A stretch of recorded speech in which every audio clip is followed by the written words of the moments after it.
Welcome to Talk of the Town, proudly brought to you by Uniquely Nelson. I'm your host, Chris Butler, and with me again, Simon Duffy, General Manager of Uniquely Nelson. Nice to have you here again. Nice days of It's been ages since I've seen you. Yes. Today we're coming to you from, look at this, little India on Hardy Street. Thank you to the team for allowing this venue, and very colourful indeed, and even more colourful. Joining us today, Keren Eggers, who is the owner of Cruellas on Hardy Street. Fantastic to have you here. Hello, thank you. Yes, good to be here. And geez, look at the outfit, full of colour and certainly nice and warm for this time of the year. Yep, got to have colour. And warmth. That's right. Hey, before we talk about Cruellas, let's learn a little bit about your background. Where do you originally hail from, and have you always been in, wool and sewing? Knitting and textiles, that kind of thing, or had you had a previous career? So I grew up in Dunedin. That's where my childhood was, and then I studied occupational therapy and met my husband, who comes from Nelson, and I moved up here to marry him. So I worked as an occupational therapist initially, and then I moved into health and safety and human resources work. And then when the opportunity came up to buy Cruellas, I was ready for a change. So I've always had a creative side, so this was the time to give that a bit of a try. So where did you meet your husband? Was it down south originally, or? Yeah, I met him a few times, and I had a couple of placements in Nelson while I was studying as well. So, oh, I see. Right. Okay. Right. And you worked down south in occupational therapy? No, was most of your career been here and here? Right. Fantastic. So, lucky he was able to drag you into our region. So that's how you ended up in Nelson. Yeah. We're just talking about the Eggers name, weren't we? And it's quite famous especially the Mootri area. Yeah. So if you which boat did they get off? The first I boat, don't know second which or boat they third? get off, but I know that. Because I was just saying where I came from up in Mootri, and they used to drop off the newspapers all along the that Old Coach Road, that ridge there, or up round there. And because there's a road named after them, isn't there? Yeah, there is. Yeah. But there was, I think, something like 20 children in that first family. Jeez. So yeah, there's a lot. Yeah, because I've certainly met a few Eggers, and I guess the ones that I've known, well, actually some I've met in videography, but some I've met in the hops field, or certainly agriculture has been a big name with the Eggers family. But your husband wasn't involved in that area? No. Never a smoker? No. Good. Oh yeah, tobacco was. I don't know whether the Eggers were into tobacco or not, but. I was sort of Motueka, or around the Tasman area. That side was always around tobacco. But we come back from Alpine Lodge up at St Arnaud in the weekend, and you come back as before Wakefield. You still see the old kilns still there. Yeah. I never thought of that as a tobacco ground. It's supposed to be growing anywhere. But those kilns, there's a lot of them still around. Yeah. And, and strawn and hop seemed to be, one product that's going really strong in that area. But we digress, because it wasn't that line of the family, really. So you practice as a occupational therapist within the region, but at some point you said to yourself, I'm looking for a change. So tell us about that decision. I was ready for a change from what I was doing, and Cruellas came up for sale, and my mum was ready for a change too. They moved to Nelson at that time. Oh. And so we bought the shop together and ran it for a few years, and then mum retired. She comes in to help still one day a week, which is good. Yeah. I've just continued because I love doing what I do. So you just happened to be looking for an opportunity and noticed that it was up for sale. Is that right? Yeah. Right. Yeah. How long have you been there now? Coming up 11 years. 11 years. Wow. Yeah. Right. Yeah. So wool and trading has always been part of your life. Tell us a bit about, like in your shop, there's obviously product on the rack. I've always gone, there's people around the table doing their thing, you're teaching them. Where do you source a lot of your product from? So we try and get as many New Zealand products as we can, both with the ready-made like socks and hats and garments, and with the yarns, we try and get as many New Zealand yarns as we can. With manufacturing nowadays, some of the merinos are processed offshore, but they're still New Zealand merino. So And of course, possum is such a unique fibre to New Zealand. We do promote that a lot, That's a mix especially with of tourism. merino and possum Possum, being. yeah. Is, It's a lot warmer than just merino. is that because the actual fibre itself of possum is hollow? Yes, yeah. That's the Yeah. secret to possum, isn't it? So it's at least 30% warmer than just wearing wool. Yeah. So, and lighter. obviously, Lighter, than yeah, hollow. yeah. Yeah. Sure.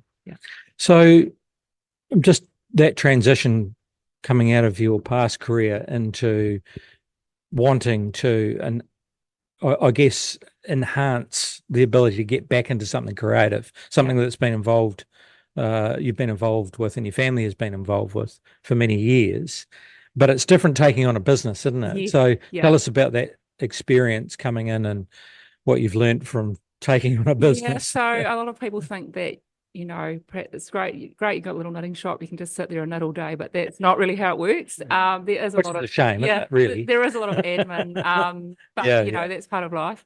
Yeah. And you know, there's all sorts of supply issues and things that go on, especially since COVID, which a lot of people face. But the rewarding part is actually helping people create things and working with colour. That's why we run the knitting groups that Simon was talking about. And it's very therapeutic knitting, so a lot of people do it for the therapeutic benefit. Mm. Yeah. And product range now, you know, I guess gone are the days now. And I'd imagine, I guess this is the question I've got with the ability to buy so much now online and in retail shops pre-made. Is there still a big market for what you do? And also tell us about the changes in the industry, because you know, I remember my mother going into a wool shop and in effect, you know, just pick your yarn and they would take it home. But when we walk into your shop, so much more variety. So can you tell us a little bit about the evolvement or the evolution of? Yeah, so I guess we offer a lot more types of fibres now and hand-dyed yarns. I dye some of them myself, like the one I'm wearing today. Oh, okay. So when I first learned to knit as a child, knitting was a very, people did things by the book, I guess you'd say. Whereas now it's far more creative. And we encourage people to enjoy the process and not stress about if you're dropping a stitch or whatever. You can always hide it or fix it or whatever. But the end product you make is so rewarding. And even if it takes a lot of time, but you put that time into it and you feel good with what you make at the end. So it's quite satisfying helping people do that. And more variety, you know. Yes, I just noticed found it more fibres. So I guess people used to just knit with pure wool, like maybe Romney or Corriedale fibres. Whereas now merino and possum merino, and you've got a lot of alpaca. Silk has worked into a lot of things as well. That adds a bit of a sheen and it's also warm. So yeah. And you always think of being your mum and your aunt or your grandmother knitting. Have you found over the years there's more of a male or men taking up knitting? Oh, Male definitely. yeah. There are a lot of men who knit. You'd probably be surprised how many men knit. and on that, is it as popular as ever? Making your own garments? Yeah, I think people in the last few years have moved to be doing things that are more mindful or, you know, enjoying the process more. And especially since COVID, like. So COVID was a boost for you guys, was it? Yeah. Oh, right. And then learning to actually make, it's like a slow creative thing. But then it's people are getting away from just buying disposable products. Yeah. And it's something you've made for yourself or for someone else. Yeah. And it's got to be warmer than something that's nylon from the mass production side of things. Yeah. Yeah, because are you noticing there's a bit of a attitude towards that now? Because, you know, it's easy, we can just buy it online and it arrives. But now there's a bit of kickback against that because of waste and the fact that we're just, you know, buying and throwing away. And yeah, I mean, I guess the good side of the online thing is we're selling more online ourselves as well. So that's also a big part of what we're doing now, which has changed in the last probably 3 years. So that's good. But yeah, definitely people are wanting things that they can wear for longer rather than just a one season thing. Yeah. I've still got some of Dad's old jerseys Mum made for him back in the 50s. And it seems like it's passed on from... We did notice that. You'll have to wear them. There was a few comments. No, we're not going there. We're not going there. I can't talk. Okay. You've been working I that can't, for 3 years. that's then. right. That's right. I'd say they can knit them something. I'll pay for it. And in your spare time, Mhm. what do you enjoy doing outside, say with the family, and what do you do Oh. outside the business? Wow. What's your favourite thing? I like And walking. don't say shearing sheep and then getting a spinning wheel. Go for the walk. I really do a lot of walking, and I love my dog, and she walks with me. And we do, as a family, we do things like go fishing, trout fishing and stuff. Oh, wow. Right. Yeah. Paddle boarding is one of my favorite things to do. Four-wheel driving, I've got into that more in the last few years as my son's got a bit older. So we do a lot of that. Do that. I hear the Mongatapu traps just opened back up last week. We haven't been over that yet. We did try last year, but we weren't allowed to go through. So we'll see. I say Yeah. Going back to teaching people what to do. So part of it's obviously selling the products, but I get the feeling a big love for you is the ability to help people with what they're making and that kind of thing. So that's a big part of, and something that you want to expand on a bit more. Yeah, so it's good being able to actually offer the after sales support where we can help people actually buy the wool and get the garment finished. Because so many times people will start something and they make one mistake and they just throw it in the corner and that's it. So people know if they come and buy the wool from us that it's a free service. They can just pop in, we'll have a chat to them, sit down with them and get them going again, and they can actually get the garment finished. And it doesn't matter if they come in 10 times during the knit or whatever. Just it gets them to the end, and then usually after that one garment, they're sort of on a roll and they're happy. They get the confidence. Yeah. You're like a knitting coach. Yeah. Could be a basketball I guess it was mentioned, Keren, that she should have her own podcast, and this was the first test. And then I think we're forming a plan. Right. You're going to be leading it, aren't you? And you're going to be doing knitting tips. Right. Next time you see me, Simon and Keren. Yeah, we're knitting socks next time you're there. That'll be great. I think it'd be great. I reckon it'd be popular. Watching me knitting would be like watching paint dry. Oh, we No, it's tips, Simon. And I bet you if you Yeah. did something like that, I would you'd get a be. massive following. Because there are people at home that, sometimes they might be a bit shy. They're just trying things and they just want to watch something and learn, get basic tips about making their own stuff. Yeah, and if you can give them a visual on what they're trying to do is a good help rather than just giving them a typed instruction. Yeah. So you bought some stuff in. Is this for effect, or are you Yeah. going to be showing us? I can't hold my needles in the microphone, so yeah, I am knitting a sock, but I thought. What are you making for me? Not Chris. Oh. Chris gets nothing. Now you work in the heart of the city. You live a little bit out of town, but you do commute in.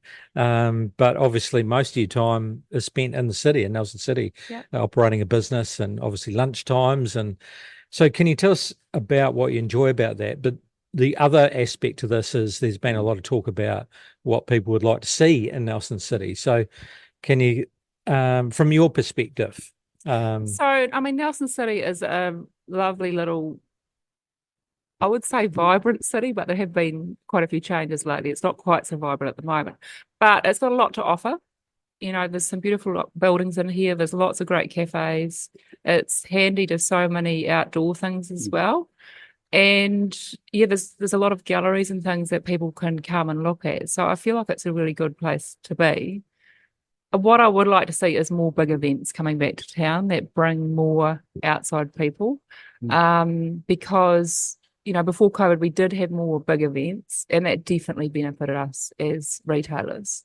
Just the foot traffic side of it. So obviously you've got your locals, but did you find, especially with your online, that if those people happen to be in town, they would seek you out and come into your shop? We do get a lot of people come especially to come to our shop. They'll come from Picton or Blenheim or make a detour because there's not so many wool shops left now, and we are a bit unique in what we offer. So that's good. Yeah. But we need more of them. More events. Yeah. To get more people there. Because your shop is quite destinational. Yeah. Another time I was talking to you, you mentioned cruise ships. So when the cruise people do come in. Yeah, we normally do well. I just feel like we don't get enough of them. like when you look at how many go to other ports. Mm. I'm not sure why that is because, you know, when we talk to people who are on the cruises, they're very happy to be in our region. There's a lot to offer in our region, you know, for tourists. Yeah, but it's interesting that they come off and they seek you out Mm. to get a top up and then Yeah. sit on the deck, I guess. And Yeah, or Great, you know, well done. if I was going to cruise, the first thing I would pack would be my knitting. And a Scrabble across the We can do both at the same yeah, time. that's right. Yeah. Yeah. Oh, fantastic. Hey, thank you very much, Keren. Really appreciate you coming in and telling us about what's inside that door, that colourful door. Yeah. And I think if people come and have a look, they'll be amazed with the amount of variety and colour in there. It looks absolutely amazing. And also, if you're just thinking about getting into it, it'd be a good chance to go and have a yarn with you guys. Yeah, Well, there you go, yarn. Yeah. Good pun. Yeah. That, Streets. use that as a byline. They can Come and have a yarn. Tutu. Yeah, so all the crew in there are happy to have a chat to anyone, aren't they? Yeah. Yeah. Got the website so people can find out what you're doing. You got a And- good e-commerce site? Yeah, fantastic. Really appreciate you coming and thank you very much. Thank you. Thank you. Cheers. It's Keren Eggers from Cruellas. You can find this podcast along with others at uniquelynelson.co.nz and on talknelson.co.nz. And also now, Uniquely Nelson has Spotify, so make sure you check that out. Thanks for tuning in. Don't forget to join us next time for more from the Talk of the Town. This is Chris Butler and Simon Duffy signing off. Until next time, Nelson. Stay knitting. Stay knitting. Stay knitting. Uniquely stay knitting. I'll go with that. Stay knitting. Stay knitting.